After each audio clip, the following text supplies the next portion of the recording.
আউযুবিল্লাহি মিনাশ শাইতানির রাজিম বিসমিল্লাহির রহমানির রহিম নাহমাদুহু নুসাল্লি আলা রাসূলিহিল কারীম ফাউযুবিল্লাহি মিনাশ শাইতানির রাজিম বিসমিল্লাহির রহমানির রহিম। আজকে আমি একটা বিষয় নিয়ে কথা বলবো যে ব্যানার, ফেস্টুন, পোস্টারিং। আমরা এখন নির্বাচনের সময় চলে এসেছে, সামনে নির্বাচন। আপনারা দেখতে পাচ্ছেন যে এখন অলিগলি, রাস্তার মোড়, সব জায়গায় প্রচুর ব্যানার।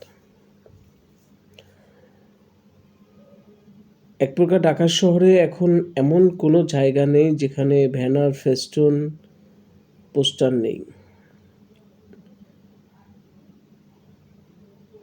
এইটা এক দলেরই দেখবেন যে বেশি ব্যানার, ফেস্টুন বর্তমানে। একটা সময় আমরা দেখতাম যে আওয়ামী লীগের প্রচুর ব্যানার, ফেস্টুন। আবার এক ব্যানার, ফেস্টুনে আবার ২১ জন ২২ জনেরও ছবি থাকে, যেটাকে আমরা মাথা বলি। আসলে একটা ব্যানারে তো এতগুলো ছবি রাখা সম্ভব হয় না, সেটা হচ্ছে শুধু মাথায় আসে। তো আপনারা দেখবেন যেই দলের ব্যানার, ফেস্টুন বেশি ওই দলের নেতা বেশি, যেই দলের নেতা বেশি সেই দলে বিশৃঙ্খলা বেশি, যেই দলে বিশৃঙ্খলা বেশি সেই দলের দ্বারা একটি সমাজ শৃঙ্খলাবদ্ধ আশা করা কোনোভাবেই সম্ভব নয়। এখন যাদের আপনারা দেখতেছেন যে ব্যানার, যারা ছবিতে উঠতেছে, আসলে তারা একটা কি মেসেজ দিচ্ছে? তারা নিজেদেরকে পরিচিতি করতেছে, তারা নিজেকে পরিচয় দিচ্ছে। এবং দেখা যাচ্ছে যে ছাত্রদলের সাংগঠনিক সম্পাদক, ছাত্র সংগঠনের সাংগঠনিক সম্পাদক, সেও একটা ব্যানার টানাচ্ছে। যুব দলের সদস্য, সেও ব্যানার টানাচ্ছে।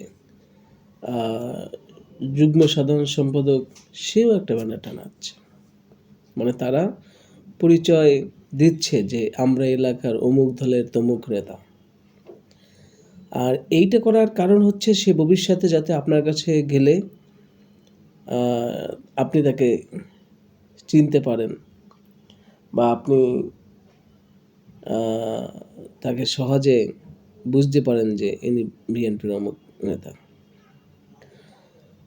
তো সেক্ষেত্রে অবশ্যই আমাদের এটা বুঝতে হবে যে যেই দলের ব্যানার বেশি, যেই দলের ফেস্টুন বেশি, যেই দলের পোস্টার বেশি, সেই দলে নেতা বেশি, সেই দলে বিশৃঙ্খলা বেশি, সেই দলে যে এই যে আরেকটা বিষয়, এই যে ব্যানার, ফেস্টুন যে করা হচ্ছে, তারা তো এই ব্যানার, ফেস্টুন করতেছে এখন অবশ্যই নিজের পকেট থেকে টাকা খরচ করে। এই টাকা তো সে এই রকমের করে না যে তার দলের প্রচার প্রচারণার জন্য একদম লিল্লাহে করতেছে, তা না। তারা এটাকে ইনভেস্ট হিসেবে ধরতেছে, তারা এগুলো হিসাব রাখতেছে, এবং এই টাকাগুলো কোথাও না কোথাও থেকে আদায় তারা অবশ্যই করবে। যারা ভোটার আছেন তারা আসলে এগুলো অবশ্যই বুঝেন। বর্তমান প্রজন্ম যারা ভোটার, তারা অনেক মেধাবী, তারা অনেক বিচক্ষণ। তারা সেই আগের যুগের মতো নেই যে ২০০, ৪০০, ৫০০, ১,০০০ টাকা দিলে তারা ভুলে যাবে। তারা এটা বুঝে যে এই ২০০, ৫০০, ১,০০০ টাকা এটা একদিন বা ২ দিনই শেষ হয়ে যাবে।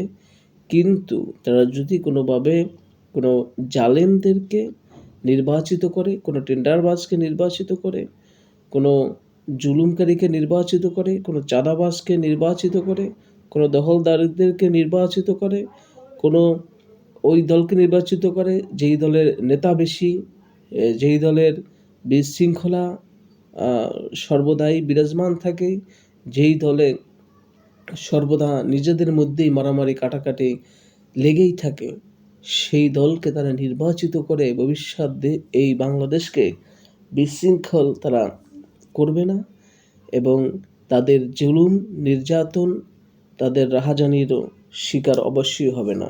তারা বুঝে শুনেই তাদেরকে নির্বাচিত করবে, যাদের কাছে তারা সেফ, এই দেশ সেফ, এই সমাজ সেফ। ইনশাল্লাহ সেটা এই নির্বাচনেই প্রতিফলিত হবে।